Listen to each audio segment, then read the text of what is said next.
Olá, seja bem-vindo a mais um estudo bíblico. Eu sou o Gunter, sou seminarista na Igreja Presbiteriana da Freguesia do Ó, que você pode conhecer melhor no link que está na descrição desse vídeo. Nós daremos continuidade à nossa série de estudos sobre a oração do Senhor, em que estamos estudando parte a parte, petição a petição, a oração do Pai Nosso. E por que fazemos isso? Porque através dessa oração modelo que Jesus nos oferece, nós temos base, temas centrais de toda a nossa vida cristã, além de nos ensinar como nós devemos orar ao nosso Deus. Nas semanas anteriores, nós vimos a introdução da oração do Pai Nosso, vimos as primeiras três petições e agora estamos estudando as últimas petições, agora relacionadas à nossa vida com o nosso próximo, a nossa vida com o semelhante, a vida neste mundo. Esse aqui é o texto da oração do Pai Nosso, que está em Mateus 6, do 9 ao 13. Eu farei a leitura do texto e hoje nós nos atentaremos para esse trecho que está em amarelo, que é uma continuação ainda da quinta petição que começamos a estudar na semana passada, quando nós vimos a importância de pedirmos perdão para Deus constantemente, porque sempre estamos aquém do seu padrão. Assim diz o texto de Mateus 6, do 9 ao 13. Portanto, vós orareis assim: Pai nosso que estás no céu, santificado seja o teu nome. Venha o teu reino, faça-se a tua vontade, assim na terra como no céu. O pão nosso de cada dia dá-nos hoje, e perdoa-nos as nossas dívidas, assim como nós temos perdoado aos nossos devedores. E não nos deixes cair em tentação, mas livra-nos do mal, pois teu é o reino, o poder e a glória para sempre.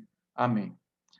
Vamos começar então o nosso estudo de hoje tratando do assim como nós temos perdoado aos nossos devedores. Só um resumo da estrutura da oração do Pai Nosso. Aprender isso aqui facilita demais a sua maneira de compreender essa oração. Lembre-se, em primeiro lugar, que nesta oração Jesus nos mostra no começo com quem nós estamos falando. Estamos falando com o nosso Pai, aquele que tem interesse pessoal com nossas vidas, que nos ama, que cuida de nós, que é também um Pai celestial, é aquele que tem todo o poder e capacidade de cuidar de nós da melhor maneira possível. Por isso podemos orar, porque ele tem interesse na nossa vida e tem poder para responder às nossas orações.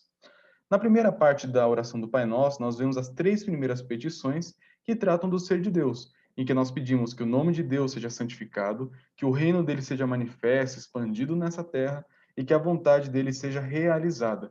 Passando então para o subtópico de que ela deve ser realizada da mesma forma que é realizada no céu. A partir daí, na oração do Pai Nosso, nós temos as petições relacionadas à nossa própria vida. A primeira delas é quando nós pedimos a Deus o pão nosso de cada dia, para que nós aprendamos a confiar em nosso Deus dia a dia para receber dele a nossa provisão diária, tudo aquilo que nós precisamos para viver. Na semana passada, vimos a importância de pedirmos perdão a Deus, pedir que ele nos perdoe por nossas imperfeições, pedir que ele nos perdoe por nossos pecados conscientes e inconscientes, porque somente assim nós teremos a nossa consciência correta diante do Senhor, sabendo que nós somos servos que estão em débito com esse Senhor, mas que podem ter esperança pelo que Cristo fez por nós. Hoje nós veremos o qualificativo dessa petição. Como que nós devemos pedir essa petição do perdoa nossas ofensas? Nós devemos pedir que Deus nos perdoe à medida que nós perdoamos ao próximo. E é aqui que nós encontramos um grande problema. Essa, sem dúvida, é a parte mais desafiadora e difícil de orar da oração do Pai Nosso, porque ela mexe profundamente com o nosso ego, com o nosso ser. Vamos começar então o nosso estudo vendo uma conexão do que nós vimos semana passada com o que nós temos hoje. Nós vimos na semana passada que precisamos pedir perdão constantemente diante do Senhor, pois estamos aquém dos nossos deveres. Isso aqui a gente já viu até aqui. Mas e quando quem está em débito é o próximo com relação a nós? Como que eu lido com aqueles que falham comigo? Como que eu lido com pessoas que deram a palavra e descumprem a palavra? Como que eu lido com pessoas que fazem mal para mim ou que não cumprem aquilo que foi combinado? Como que eu lido quando os outros pecam contra mim e falham contra mim? A continuação dessa petição do perdão que nós vemos na oração do Pai Nosso, nós aprendemos uma coisa que é dura, mas que é verdadeira. Eu acredito que a Bíblia é a palavra de Deus. Então, se está na Bíblia, é a palavra de Deus e nós temos que acreditar, seja difícil, seja fácil, seja agradável ou seja algo provocador. Nós aprendemos na oração do Pai Nosso, nela e depois dela, nos dois versículos que se seguem a oração do Pai Nosso, versículo 14 e versículo 15, algo que é profundamente difícil, mas que é profundamente sério, que diz o seguinte, que nós só podemos esperar o perdão de Deus à medida que nós perdoamos ao nosso próximo. Olha o texto de Mateus 6, 14 e 15, que vem colado logo em seguida à oração do Pai Nosso. Porque se perdoardes aos homens suas ofensas, também vosso Pai Celeste vos perdoará. Se, porém, não perdoardes aos homens, tampouco vosso Pai vos perdoará as vossas ofensas. É exatamente isso que nós lemos aqui. É uma afirmação muito séria da parte do nosso Senhor e que nos mostra o quanto que o perdão deve ser levado a sério em nossa vida. Se você é cristão e está me ouvindo e tem problemas com alguém, e com certeza você tem, senão você não vive nesse planeta, você deve aprender isso o quanto antes. O quanto antes nós aprendermos como deve funcionar a dinâmica do perdão na nossa vida aqui nessa terra, antes você pode começar a caminhar para uma vida mais agradável a Deus e parar, como nós dizemos o popular, de dar murro em ponta de faca, indo contra as prescrições de Deus, pensando que isso é certo. Nós precisamos ter a humildade de conduzir a nossa vida de acordo com a palavra e não modelar a palavra de acordo com aquilo que a gente gosta de viver. O estudo de hoje é duro? É, mas vamos juntos porque eu também preciso, todos precisam aprender um pouco mais sobre isso. Primeiro ponto que eu acho que é central para nós compreendermos essa questão é entender de uma vez por todas que Deus é padrão e não nossas emoções. Nós vivemos em uma cultura baseada em muito da psicologia desenvolvida nos últimos 100, 200 anos, de que nós não devemos reprimir emoções. Nós não devemos, sabe, deixar de falar aquilo que nós temos vontade de falar. Nós vivemos em um mundo em que qualquer expressão, sendo sincera do seu coração, deve ser colocada da boca para fora. E não é bem assim. Quando nós estudamos o Antigo Testamento, estudamos a sabedoria bíblica, nós percebemos que muitas vezes, se não quase sempre, o mais sábio é ficar quieto do que falar o que você pensa. Quando você fala tudo o que você pensa, tudo que você tem vontade de falar, você fala tolice. E por que começar falando sobre isso? Porque no mundo em que nós vivemos, que incentiva tanta expressão dos sentimentos, expressão daquilo que a gente pensa e sente, nós somos tentados a agir de acordo com nossas emoções. Por mais que a gente fale, eu sou crente, eu acredito na palavra de Deus, acredito em Deus, acredito em tudo isso, na hora do vamos ver, nós somos modelados por outras forças além da Bíblia. Nós somos modelados pela cultura, somos modelados pela nossa criação, somos modelados por alguns pecados da nossa vida que nos cegam para algumas áreas que precisamos melhorar. Por isso, é muito importante nós percebermos e entendermos de uma vez por todas isso.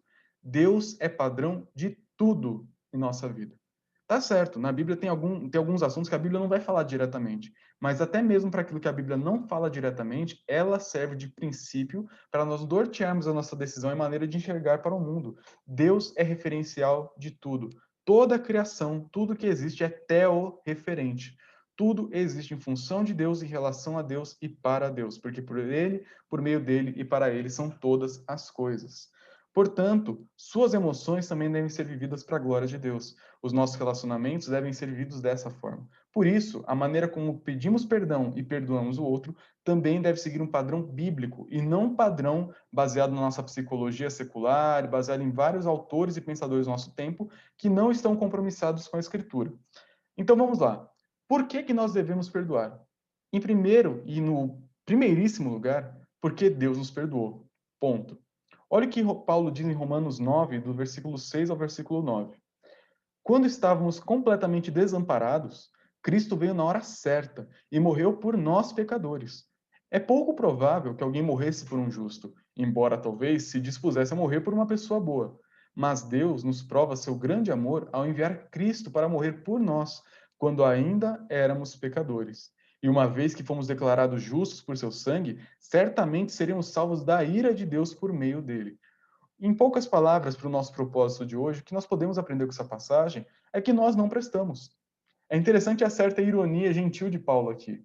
Ele fala que é pouco provável que alguém morresse por alguma pessoa boa. Talvez, por uma pessoa boa, alguém se animaria a morrer. Mas não é o nosso caso. Nós não somos pessoas boas. Nós não somos pessoas que Deus olhou dos altos céus e falou: Ah, como eu amo vocês. Eu tenho que fazer algo para vocês porque vocês são muito bonzinhos, vocês merecem a minha graça. Não, nós éramos pecadores, nós éramos inimigos de Deus. Nós éramos sujeitos às forças de Satanás e os poderes desse mundo. Deus não olhava em nós nada que fosse digno de redenção, mas mesmo assim ele quis nos salvar, e essa é a beleza do Evangelho. Deus enviou seu Filho para morrer por inimigos, pessoas que não merecem nada a não ser o seu julgamento, mas Deus mesmo assim mandou, provando o seu grande amor, enviando seu Filho para morrer por nós quando nós ainda éramos pecadores. Nós não tínhamos mérito algum, nós não tínhamos merecimento nenhum, mas mesmo assim Deus mandou o seu Filho para nos perdoar e nos transformar. Essa verdade do evangelho deve ficar muito clara para você. Se você não entender isso, aí fica muito difícil viver o restante. Se Deus é o nosso padrão, olha como ele lidou com pessoas que ofenderam a ele, mandando seu próprio filho para morrer por essas pessoas quando elas ainda eram pecadoras, quando ainda eram pessoas más. Mas não termina por aqui, o texto continua, nossas ideias aqui continuam. Se nós vimos que Deus é um modelo de perdão, nós devemos agora aplicar isso para a nossa vida. O perdão de Deus sobre nossas vidas deve nos constranger, olha o tamanho do perdão de Deus, deve nos constranger e incentivar a viver uma vida de perdão constante. Olha o que Paulo diz mais para frente na sua vida na carta aos Efésios. Longe de vós toda amargura, cólera, ira e gritaria e blasfêmias, e bem assim toda malícia. Toda aquela expressão pecaminosa do nosso coração, quando você está magoado, ofendido, com raiva, e você quer esbravejar, toda vez que você quiser esbravejar, a gente tem que segurar a nossa língua, porque não é isso que Deus preparou para a gente. Quando fala de gritaria aqui, até uma vez conversando com minha esposa, a gente estudou esse texto junto para entender o que significa gritaria. E de gritaria aqui é literalmente gritaria. É a expressão de raiva, a expressão de descontrole, a expressão de ego ferido, quando nós não temos o nosso reino defendido. Então, Paulo nos mostra, longe de vocês, amargura, cólera, ira, gritaria, blasfêmia, toda essa manifestação de um ego machucado, de uma vontade de vingança, de defesa própria. Antes, ao contrário disso, sejam uns para com os outros benignos, bondosos, compassivos, perdoando-vos uns aos outros, como também Deus em Cristo vos perdoou. Paulo nos mostra aqui uma aplicação do que ele ensinou lá em Romanos. Se Deus nos perdoou daquela forma, é daquela forma que nós devemos tratar o nosso próximo. Olhe para o perdão de Deus, agora olha para o seu próximo. Olha o que Deus fez por você, agora olha o que você pode fazer pelo próximo. Deus é o nosso referencial de atitude, ele é o nosso referencial de tudo. É claro, nós nunca seremos iguais a Deus em perfeição, em tudo que ele é. Mas nós podemos imitar como filhos amados, como Paulo diz ainda um pouquinho mais para frente em Efésios, no capítulo 5. Nós devemos imitar a Deus como filhos amados. Assim como o filho olha para o seu pai e imita características da sua vida, nós devemos olhar para o caráter do nosso Deus e imitá-lo em tudo aquilo que pudermos. E uma coisa que a Bíblia nos ordena é: nós devemos perdoar os outros assim como Deus nos perdoou. Deus não nos perdoou com condições. Deus não nos perdoou porque a gente merecia. Ele não nos perdoou porque a gente fez algo que comoveu o coração dele. Ele nos perdoou porque ele demonstrou o seu amor altruísta pelo próximo. Então, quando nós estivermos com dificuldades de perdoar aquele que nos ofende, marido, esposa, filho, colegas de trabalho, seja lá quem for, nós devemos olhar para o que Deus fez por nós. E na hora que nós olhamos para o que Deus fez por nós e meditamos nessa verdade, dá para dar uma facilitada na hora de lidar com outros que fizeram coisas infinitamente menores do que nós fizemos contra o nosso Deus. Você fez coisas contra Deus, você mesmo que está me ouvindo, seja você quem for, já fez coisas suficientes para merecer o inferno eternamente. Você já fez coisas o suficiente para passar toda a eternidade desfrutando da ira de Deus, porque você pecou contra um Deus santo, um Deus que tem bondade infinita e você ainda assim cuspiu na cara dele por meio dos seus pecados, conscientes e inconscientes. Mesmo assim, ele enviou o seu filho para te perdoar e te tirar debaixo da sua ira. Quando você olha para o outro que falha com você, é com esses olhos que você tem que olhar. Com o olhar de alguém que foi perdoado e que agora pode se tornar um perdoador. Com essa medida de amor. Uma passagem muito difícil dos evangelhos, não difícil de entender, mas difícil de engolir, é Mateus capítulo 18, versículo 23 a 35, quando Jesus conta uma história para os seus discípulos e aqueles que o seguiam. Essa história é a história do credor incompassivo. Em resumo, não dá para a gente explicar toda ela aqui, até porque explicamos presencialmente no grupo Bandeirantes já no passado. A história do credor incompassivo é a seguinte: um homem devia uma quantia absurda para o rei, uma quantia que ele não poderia pagar com toda a sua vida, e por conta dessa dívida, ele deveria ser vendido como escravo, ele e toda a família dele, para pagar aquela dívida, e deveria ser escravo até o fim dos seus dias para compensar a sua dívida. Ele implorou junto ao rei pedindo misericórdia, e o que o rei fez? Perdoou todas as suas dívidas assim. Perdoou tudo. Passado um certo tempo, esse mesmo homem que foi perdoado de uma dívida infinita, agora pega o seu servo, aquele que servia a ele, que devia uma quantia mínima, e começa a estrangulá-lo, obrigando ele a pagar. E se não pagar, eu te mando para a cadeia, seu miserável. E aí, quando as pessoas ao redor viram aquilo, contaram para o rei o que aquele homem fez. E o rei mandou aquele homem para a cadeia, porque ele não percebeu o tamanho do perdão que ele tinha recebido. E por não ter entendido aquilo, não ter vivido aquilo, ele não demonstrou para com o próximo. Como que eu posso te perdoar de uma coisa infinita e você não consegue perdoar alguém de uma coisinha minúscula? É uma parábola dura. Jesus não fazia passagem de pano no nosso pecado, não. Ele realmente condenava aquilo que tinha que ser condenado.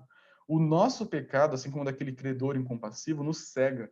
Nós perdemos a noção de quem nós somos. Nós começamos a nos enxergar com a última bolacha do pacote, aqueles que merecem algo de alguém e algo de Deus.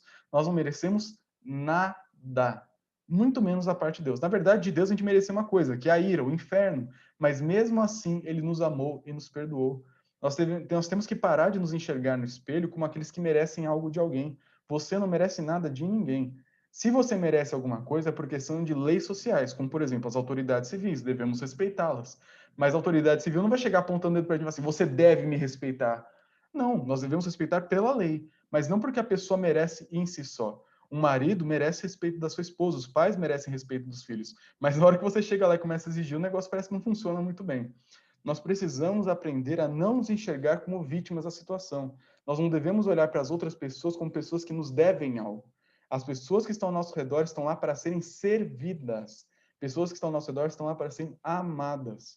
Nós estamos no mundo para fazer o bem ao próximo, comunicar o evangelho e servir. Nós devemos lembrar para as parábolas de Cristo, a parábola do bom samaritano. Nós não estamos nesse mundo para exigir direitos, nós não estamos nesse mundo para ficar ofendidinhos de bico, de bracinho cruzado e de mal com os outros. Isso é coisa de criança, isso é coisa de crente imaturo. É um pouco duro, mas é verdade. Nós não podemos viver a nossa vida cristã baseada com nossos sentimentos feridos. Nós precisamos modelar a nossa vida para viver de acordo com o Evangelho. Então, se alguém nos ofende, alguém faz algo contra nós, nós devemos ter a prontidão de perdoar. Só um porém aqui. Existem alguns casos na nossa vida humana, infelizes de violência, violência doméstica contra a mulher, abusos físicos, mentais, sexuais, situações extremamente sérias. Eu não estou dizendo por meio desse estudo que as situações devem ser mantidas do jeito que são. Se você passa por alguma situação de violência doméstica, de problemas sérios, de perseguição, seja lá qual for, converse com seu pastor, converse com alguma autoridade, ok? Eu não estou falando de passar a mão em cima desse tipo de situação. Mas, agora fechando parênteses, nós sempre devemos estar prontos a perdoar qualquer pessoa por qualquer pecado. Seja o pecado que for, nós devemos ter a prontidão de perdoar, porque Deus nos perdoou de coisas piores. É difícil, já disse desde o começo e repeti durante o estudo, é difícil, mas é a verdade da Escritura. E por último, um cristão que não perdoa é um hipócrita. Outra verdade dura, mas que é verdadeira. É um hipócrita porque ele não quer dar aos outros o que Deus o deu quando ele merecia ira. Esse estudo de hoje, ele realmente é provocador. Realmente é algo que nós vamos lutar a nossa vida inteira para obedecer e viver de acordo. Por quê? Nós os amamos demais. Tem gente que fala que a gente se ama de menos, que a gente tem que aprender a se amar para poder amar o próximo. Isso é uma bobagem.